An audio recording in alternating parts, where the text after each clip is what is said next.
Okay, right here. Hi, I'm Arjun. This is a great honor to meet the both of you. My question is for Mr. Kurzweil. As a futurist, how do you actually eliminate existing preconceptions and biases and actually think out of the box towards something in the future which does not even exist right now? Well, I mean, I have a methodology. Can I paraphrase that in another way? Okay. It's been said that futurists get the near future correct because they extrapolate from what's going on.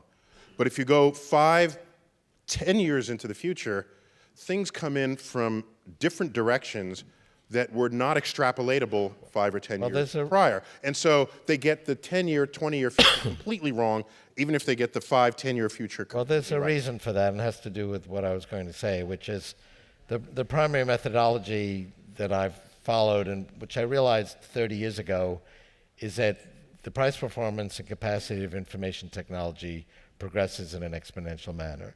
And that is remarkably predictable. So I had these exponential curves, for example, of computation and communication up through 1980 and 81 and projected it out to 2050. We're now 35 years later, and it's exactly where it should be. That aspect of the future is predictable and very unintuitive because our intuition about the future is linear. And 30 steps... Our intuition about anything is linear, yeah. 30 steps linearly, that's our intuition, gets you to 30. 30 steps exponentially, which is the reality of information technology, is a billion. Step 40, you're at a trillion. That's why the future is surprising. Most people are linear thinkers. That's the primary difference between myself and my critics. We're looking at the same... Well, we're looking at the same reality, and they apply their linear brains. Intuition. For example, halfway through the Genome Project, 1% have been completed. So mainstream critics said, told you this wasn't going to work. Here you are, 7 years, 1%. It's going to take 700 years, just like we said. My reaction at the time was, oh, we're at 1%.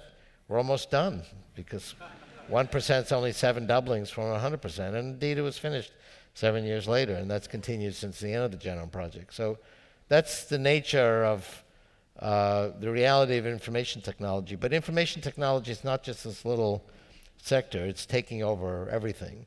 For example, 3D printing, it's going to take over physical manufacturing very soon.